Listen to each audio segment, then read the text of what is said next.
ঈদ মোবারক। ঈদ মোবারক। দোস্তরে follow করে দিবেন সবাই। সবার ঈদ মোবারক।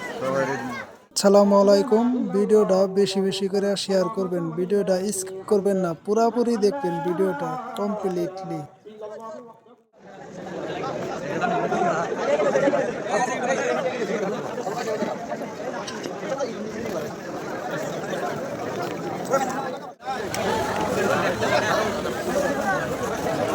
চল